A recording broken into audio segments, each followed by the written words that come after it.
Welcome back to What the Flag. Look, we missed you guys. It was Thanksgiving break. We all had to go fill our bellies and eat tons of food and travel and do all that great stuff. So we are back and thank you again. We hope you all had a great Thanksgiving. And now it is the run to Christmas, especially over here in the UK where it's cold, it's rainy, and at least there's Christmas lights to like make everything feel better. And one of the things that I felt would have made me feel better if I was able to attend would have been going to that amazing, I don't even know what you call it, Yaz, mini orchestra concert. It looked phenomenal. Shout out to Blessing as well, who is the videographer for the event. So we went to a concert with he's an artist, he's a composer called Okium, and he is essentially the composer slash the conductor of the Infinity Orchestra. And it was just the most incredible light. We went in and it was a venue in Hackney called the Earth Theatre. It's really, really rustic, kind of indoor amphitheatre vibes.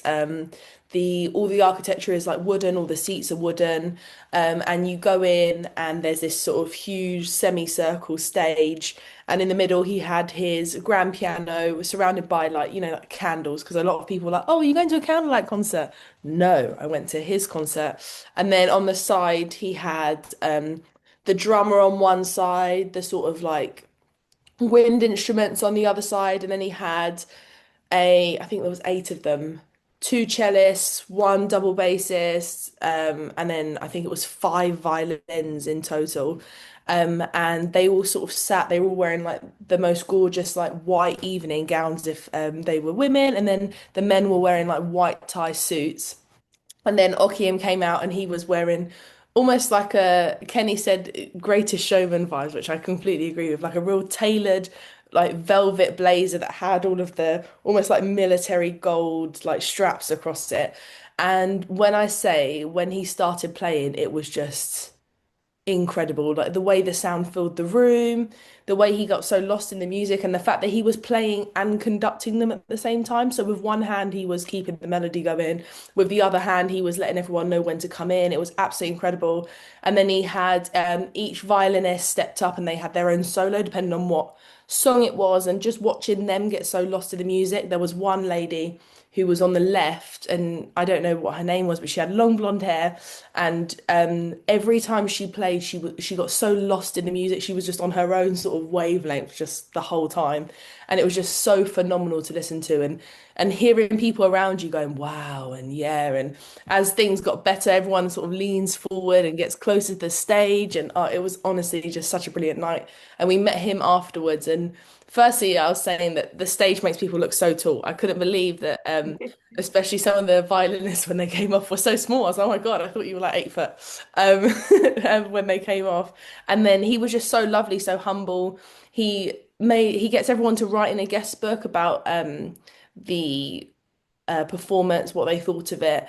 And the lady who was there, I think she must be one of his team, was just saying that after every tour, he goes through the book and reads it and sort of like Wow. looks at all the comments that people have left about his show, and because he feels like it's a really personal touch. I just thought that's so lovely. And even when we met, he was so like happy to be able to meet people. Honestly, it was just the most amazing night. I cannot wait for him to do another tour, and we'll be absolutely going again because it was brilliant. So shout out to producer Blessing for getting us in and getting us some tickets, but it was absolutely amazing. So good. You Hey, guys, Charles, Matt, we're going to get done for piracy because Yaz just took us through the whole show. oh, sorry. Yaz just took us through the whole show. You're not going to be able to sell any tickets because now everyone knows what happens in there. We're going to get the wowzers. Turn this into an experiential pod. No, no, no. It sounds like it was really good. You got to be in the storytelling, they can't see the show, so you got to, tell the show. Was there football though? Was it There was unfortunately there was no not football. football? No football. I Oh, was really yeah. tempted to just, whip one out of my Is pocket. Will it? someone catch it? No one Add knows. it, add it in there. Add it in there. Oh, But great. talking of football, your weekend was football filled. Am I correct in thinking Oh that? yeah, I mean my whole week I was in Austria the first part of the week, speaking at their kind of coaching convention kind of thing, which was really cool. I always try to do something a bit different. It's not my rant of the week, but one of my pet peeves is when coaches introduce themselves with their long list of like, oh, I've won this many championships and so no, it was a great 2 days with like all levels of flag football coaches in some of the national women's program coaches were there, which is kind of they've beaten us the last two times I've played them, which is humbling when I have to go and then stand in front of them and talk. I'm like, Is that why you don't like saying your credentials because there's two yeah, losses there's and an then L, there's you two L's on there. But that was really good fun. They really like bought in and dug deep in terms of some of the conversations. And then it was a quick change around. I felt like Phoebe for once. I was like, oh man, like, I'm plane hopping right now. But then it was to Spain, where the federation hosted what would be the equivalent of kind of like our Four Nations, like a regional competition. But it was really cool because I mean they've got six main areas, regions in Spain, and they had each of the regions bring out like a U11, U13, U15, U17, and an adult team, kind of an all-star. But all of those people came together for a tournament and it's pretty much in Barcelona. And it was just great to see like you're looking at their whole pathway, so the best kids from U11 all the way to the best adults or the selected adults. Great weekend of football. It does get cold in Spain. I found that out the hard way. It does get cold. But it was great to be there. I'm glad to be back. I think it's my last set of flights for the year, which is also really cool. It's just a moment to be grateful, and be reflective. Like it's really cool. Done more traveling this year than I have ever done, I think, but it's what we prayed for. So it's really cool, really cool week, couple of days. And speaking of flights and flying and being on another plane, Phoebe, I'll throw to you. Where are Yeah. you now? What are you doing? Yeah, well, last week spent Thanksgiving. Sky brought Neil, Jason, and Domkin out to Texas for Thanksgiving Day. So I went to Dublin, which was super fun and got to spend it with J.R. Mahon's, this great like Irish bar, right in like Dublin city center. So did that, and it was like turkey meal, all the NFL games were on. Like I was like, at least I feel like I got a bit of Thanksgiving in my life. And then now I am in, well, I did a layover in Connecticut basically. So I'm here for all of like 3 days, and tomorrow I fly out to Green Bay, where it's supposed to be -11 with a high of -7. So I'm A high of -7. high of -7. Ooh. So I'm highly looking forward to that. We'll be there for the Green Bay Bears game this weekend. So yeah, it will be interesting. What else do we do? We had so with Sky, we're doing this like football by football thing. So it's a challenge we kind of started a few weeks ago with the Chelsea football goalkeepers. So we did it with Jared Bowen, who plays for West Ham. Um, I can't reveal who's the leader right now. There's only three guys who've done it. We're on to our next Premier League club to see who wants to compete, but we're doing it like Top Gear style. So it should be quite fun. But it's impressive because like the goalkeepers have to like their extra challenge. If you do three challenges, stay through with gloves on. And then like if you want to either like kick the ball or I guess you could snap it, kickers have to try and get it into like one of the gaps in the net. So it's impressive to kick an American football into a tiny like top bins type of situation. So um We should see if we can get like local UK people to do that. Like just set up our, well, not our own, but like, you could compare them. Yeah. yeah, yeah. Do you know how I've lost his name? Punter dude has a massive show in the Mark, States. Pat McAfee. I was Yeah, gonna do you know say, how he say goes out and Marquette gets King. he gets the students to kick field goals and stuff like that. Just get like members of the crowd, members of the public to try some of these challenges. Because I think people sometimes really don't understand the levels of some of these professional athletes, soccer players Hmm. and stuff, as we go through. Oh, yeah. But you say that but because we're just talking about kicking field goals, can we please acknowledge the Leave giant him, leave field him, goals. leave him. Oh, Younghoe Koo. It was tough times. HR Matt's crying right now. He's Oh, Same here. on, HR he's on Matt is a camera Giants crying.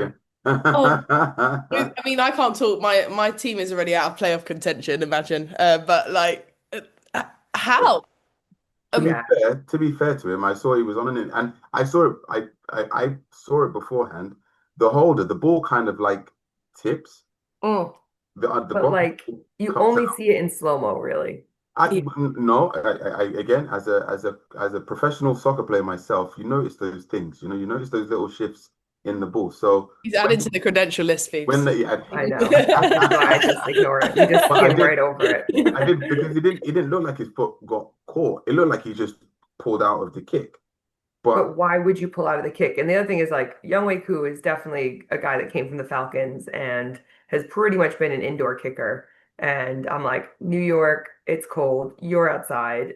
This is not your. I mean, he bad, does look very. He looks like he's gotten very stressed over the past couple months. bad decision. I don't. But I'm saying I can kind of see what because the thing I don't like is that he kind of pulled out of the kick and then he was like, hold her over to you, bro. Like you do. Yeah, You do it was you, like a and panic yeah, situation. yeah. Yeah. It wasn't. It was.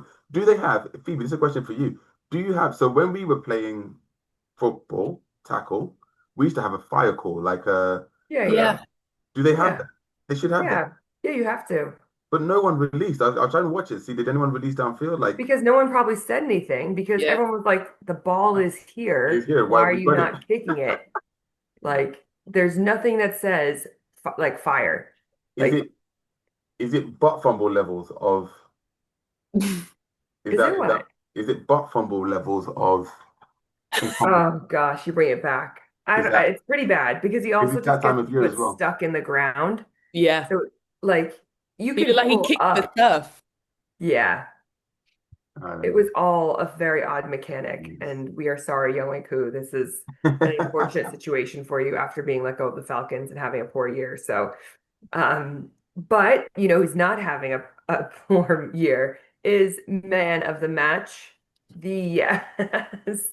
Are you still continuing to dominate man of the match? Guys, right. Last week, I don't know who the netball equivalent of Michael Jordan is, but Is honestly, you, that obviously. was me because I was shocking myself with some of those interceptions last week.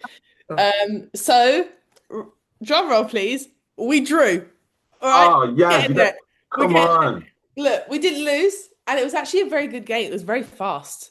I've never done so many sprints in my life.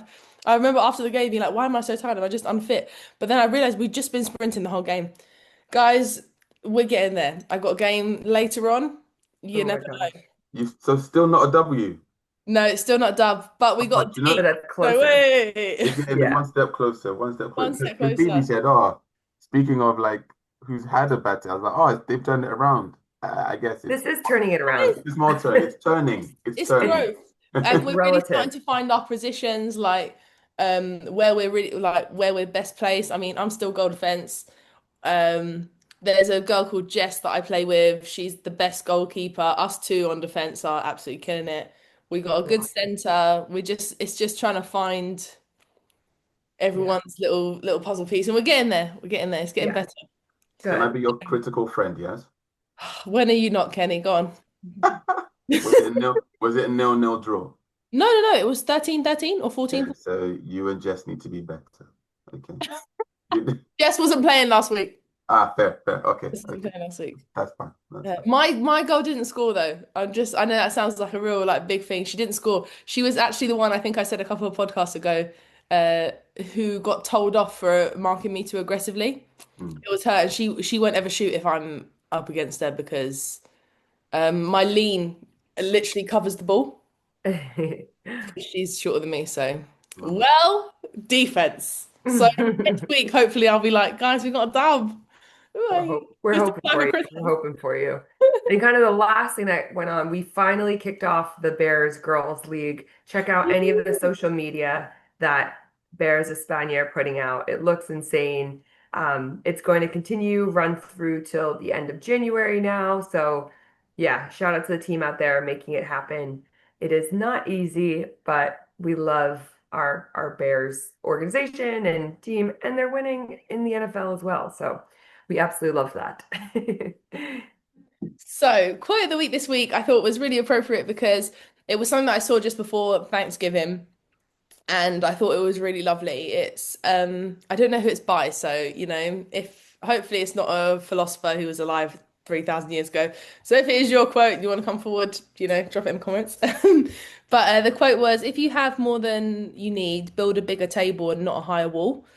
And I thought it was a really lovely quote, A, because it was going into Thanksgiving and just the idea of like being thankful for what you have, sharing what you have, whether that's physically, in food, company, drink, whatever else, love, cute. Or but also I guess when we think about, football and in relation to when you have that experience that we've spoken about before, if you have more knowledge than you need or more knowledge than you are able to, share in your own circle, why would you not give someone else a seat at the table in order for them to benefit from that knowledge as well and that experience from you, in order to, let them be the next generation of players, coaches, rather than building a higher wall and just yeah, that was the thought behind it, especially sort of coming into, as we always talk about things like the Olympics and obviously having a lot of new players coming up through the programs. I know, am I right in thinking that GB had open trials maybe last week? So I Yeah, it was like an open workout a couple weeks ago.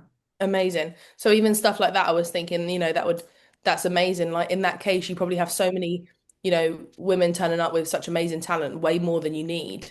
And it would be really nice to give them the opportunity, a bigger table for them to, share their talents as opposed to building a higher wall where you're like, ah, no, sorry, these are our 10. We're just going to train with our 10 and leave it that way.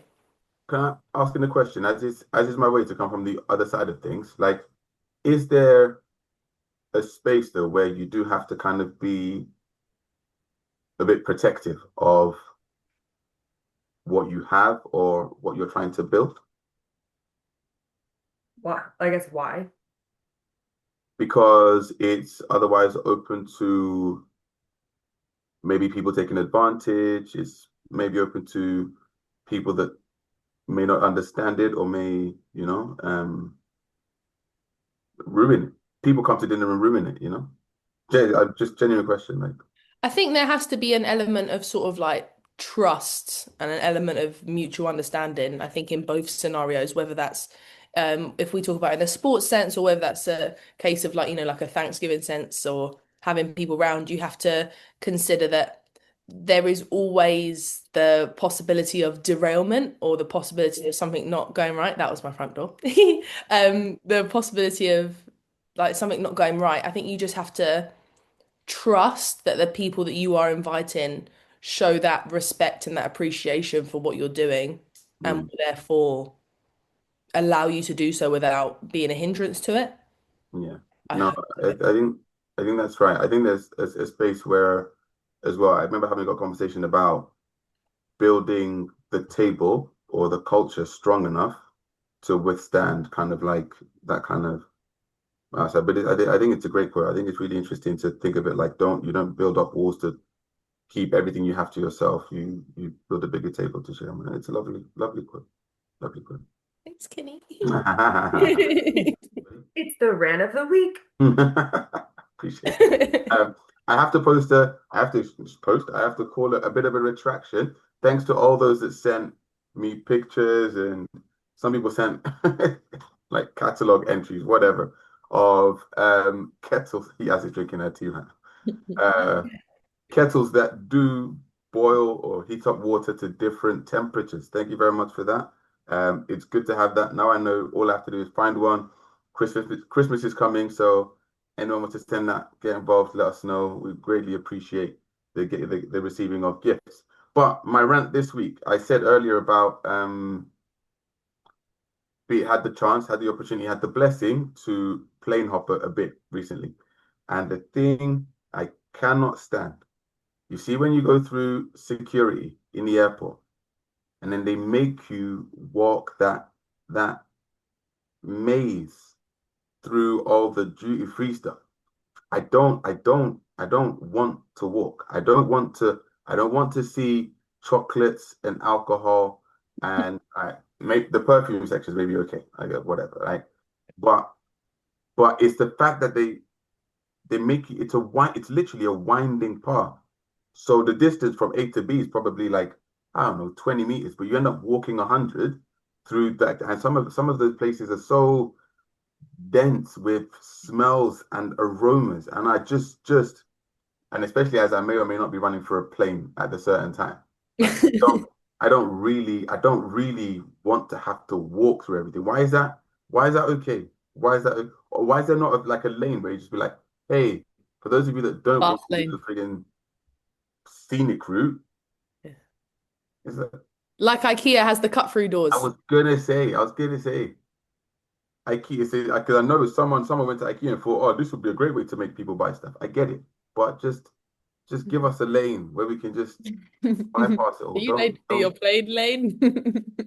Yeah, just be on time for your plane. I feel like that's probably an easier. I would still hate the walking. I would still hate the walking. I hate it more because I'm trying to like, get somewhere, but just I also think it depends on what airport you go to as to whether it's an enjoyable experience.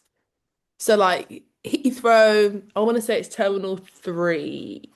They don't have a walk-through duty free. You just sort of like go through security and you're in and you can choose whether to go into the Terminal 5. oh, 5. Okay, my bad.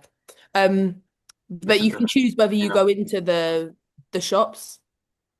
yeah. Whereas like something like Stansted's really windy and there really is only one way, but you go through the duty free and then there's still the wibbly row of shops that you have to go through in order to even just get to somewhere to sit. And then you have to look at that ghastly Weatherspoons that is always so full.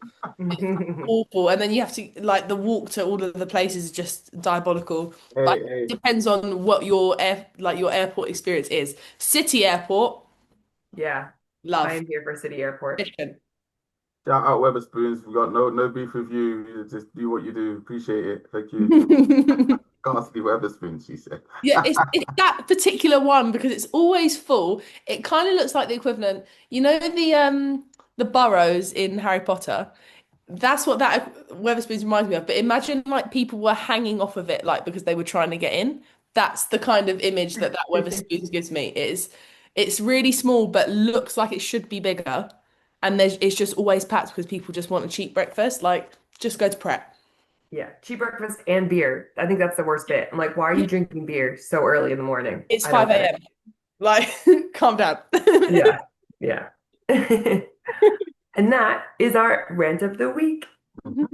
All right, so earlier this week, we had the world rankings coming out from IFAF. This is huge because this determines the groups and who plays who when it comes to the world championship. So I'm just going to read out the top five from men's and women's, and then we'll dive a little bit more into the men's side first. So for men's, you've got USA 1, Austria 2, Mexico 3, Italy 4, and France 5. And then for the women's top five, Mexico 1, USA 2, Great Britain 3, Canada 4, and Japan 5. So, if we look at the men's and how that works from a grouping perspective, Group A, USA, Australia, Israel, American Samoa. Group B, Austria, Japan, Canada, Nigeria. C, Mexico, Switzerland, Germany, Brazil. And D, Italy, France, Great Britain, and Panama. Now, the way that they kind of put these groups together is with your rankings, it kind of snakes back and forwards on itself, which means that some groups do end up a little bit more challenging than others. So if you're in Group A, you're probably playing teams who are quite a bit lower that world ranking wise. Yeah. Now, of course, world ranking is determined off of a bunch of different things. Um, how you did in major competitions, essentially. But I guess I want to start with who do you guys feel is one of the more challenging groups? I know we always have like a group of death, basically. Do you think that there is one of those in this group? What in the men's has got to be Mhm. Group D is going to Yeah. be super tough. Italy, France, GB, Panama, four great teams. I think that they've put three of the four semi-finalists in the European Championships, which is one of my biggest bugbears with this whole system because and we'll see it shortly. The same thing happens in the women's, where again you have three of the four semi-finalists of the European Championships all in the same group. I understand at least while the rankings and the way that's done is still not super transparent. Um, at least the way the groups are set up are clearer, but I would just personally love if there was a different way just to give a bit more. I think it's fairness ultimately, like in terms of leveling the playing field, because also as looking at Group D, and you've said it, Ken, like you play those three teams play each other all the time. And you look at every other group, you maybe have like one team that you play often. Mm, I mean, I would say Group B, none of those guys play each other except for like when Japan went out to the West Coast to play. mhm. But it's very challenging, I'd say, like because it makes you think, well, I need to it's just, I think it helps some teams and it really hurts other teams, basically. Agreed. I'd say Group B is the only one that really offers a sort of like intercontinental competition. I'd say the others sort of they're within quite close proximity with each other. Maybe Group C, but then you've got Spain, Group A is quite Germany. spread out as well. Group A is Yeah, quite spread out. but Uh, then even even then, I think then it's balancing that. How do you get a good competitive competition sort of that's spread over the continents, as well as being able to sort of have a good competitive group as well. I don't know if they always marry up because sometimes you might end up having like a really low ranked team against a really high ranked team in order to have that equal spread. What do you think? there's nothing new under the sun, right? These Mm. processes exist already. Soccer do soccer, football, normal football do it for the World Cup, or right? And it's just like you can have pots that are done both by continent but also by ranking, so that actually it's like in one of the biggest problems that we have right now is because flag football is still, we still I say it every time, it's still in its infancy, still growing. The actual order of teams doesn't really correlate with the rankings Yeah. now, because it's like the rankings includes 3 years or like 2.5 years historically, all the competitions within that span, and so on and so forth. But some teams have come up, in that time, right? So maybe more so in the women's than in the men's, but it's still the same thing. And while you have a big disparity, it means if you're ranked first, if you're seeded first, you play eight, right? Is the next, because as it goes round, especially in the four group system model, it's Mhm. 1, 2, 3, 4, drops to 5, 6, 7. So one plays eight and nine, and Yeah. then one plays 8, 9, and 16, right? That disparity is to, whereas if you're in Group D, if you end up fourth for whatever reason, right, you play fourth and fifth, and then I don't know what it is for you then as well, 11 and 10. Which is, it's like they're a Closer. lot closer naturally, which and So I, would you think then it's better if they move to a model where every like groups were chosen by a potluck? yeah, but Yeah. then you pull those, so like top eight, though, maybe you could even go like top four are in one pot, Mm. next four, next four, next four, and Mm. you just pick one from But each. then every team gets a similar sort of spacing. Well, the idea is that the spacing is a lot more similar anyway. Right, and then yes, it could. So one could technically play five, Yeah. in that system, and that's because it's randomized. Then there's an element of luck, because this system, I think, as long as you keep a specific algorithm for the choosing of groups, Yeah. you're always bound by the the constraints of that algorithm, because Hmm. it's But always going to be. I think you could do it where, okay, you have your top four teams because you also don't want to end up in a situation where USA, Mexico, whoever all end up in the same group. So you could do top four teams, USA, Mexico, Canada, GB, whatever. and Oh, then really? mix everybody else in. Can I ask why the why in the group stage Literally is to it the why do you not want USA Mexico in the same no, group? I'm saying, what if you end up with USA, Mexico, Canada, Great Britain all in the same group? You do. It does happen. It's not, but it's not. It's the. It's not a common thing, but it does happen, and that's why you end up with groups of death. But And that's that's just what it is. You have to beat the best at some point. I guess because you're looking at what is the final product. Because ultimately, who makes it to the final? You could have a super easy group, and they're not even in the group right now, right? So let's say Chile. Let's say Chile made it to the finals and play USA or play Mexico. That's not really what people But want to see. so, That's not a good product of our sport. No offense, Chile, we love you. but that means then you're skewing the model. The build out of it is skewed to basically guarantee that the top teams play in the final because of the product you're trying to put out. Which is what Is I'm that saying. not what it is now?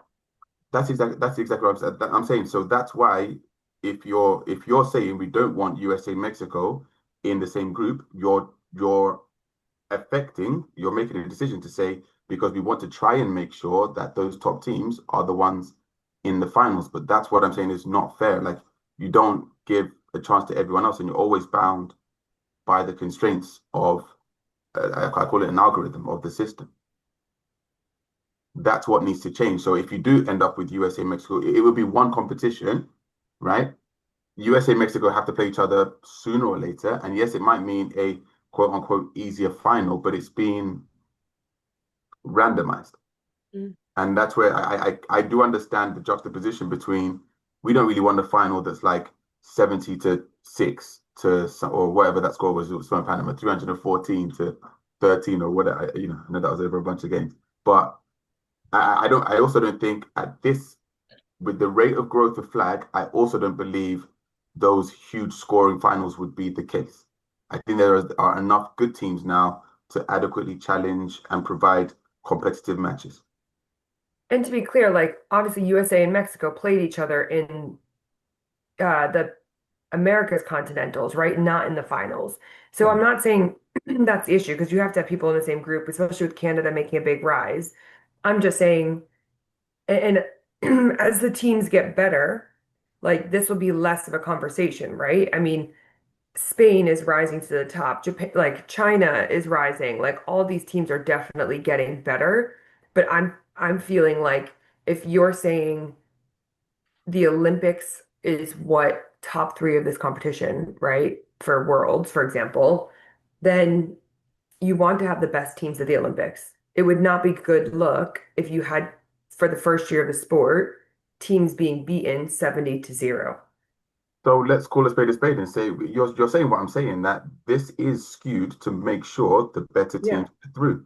But that's what I'm saying is not fair because it doesn't give the other. I'm not disagreeing. I understand why you want to skew it so the best teams go through, but that is what it is then. It is skewed so that the better teams go through. But can that not be like a reward if you place high enough, right? You get enough points systems to be a top four in flag. Mhm. Cool. By winning top four, you earn the right to be the head of a group, and then everybody else gets thrown into a potluck, and then you pick. Like you still have the same thing, but you don't necessarily have all the European teams playing each other, all the, you know. Philosophically speaking, what we're talking about is giving more to those that are already doing well, is Mhm. my whole point, right? And I'm like, if you just keep you'll never really see a big, massive change at the top of the. And I'll give examples from the women's side because again I was talking about it, so I know it quite well. Uh, last three European Championships. Okay, the last three European Championships.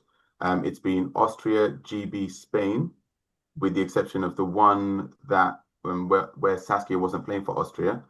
That's the reason I put to it, and I think it was maybe Germany that came fourth in that one or France. But France and Germany haven't been able to break through into that top three, and I would venture that actually a part of that is because of this system. I could take the same to you can I'm not going to do the study, but if I reckon if you look at the top three teams of all the continentals, the only anomaly you'll find, I think, is China women's, where they're ranked. I think something I look at, they're ranked 42nd, I think, right now. Hmm. Um, and it's just it's they beat Japan Yeah. twice this year. Yeah. Japan is still ranked first, I believe that's where I'm saying I understand that it still needs to change. It's still growing, it's still developing, and it needs time to bed in, essentially, because surely at the rate they're going, they're not going to stay 42nd. No, China are 19th, just to be clear. Oh, what did I And say? Japan are 5th because China are in our group for women's. Yeah, but their ranking is like below 16, if that makes sense. Yeah, but I think some of that is based off of that has to be based off of the continentals. But that's it doesn't matter that they've beat Japan twice because it's more about how they finish because New Zealand is 13th. China is our current Asia Oceania champions. Yeah. Yeah, and that's why like Nigeria are current African champions. They're 29th. Again, I had to. I don't know where I got my numbers from. Apologies, but I'm admitting to the fact that this needs time to grow and develop. It's the first African Championships. China have definitely had an overhaul, having had the World Games, in their country.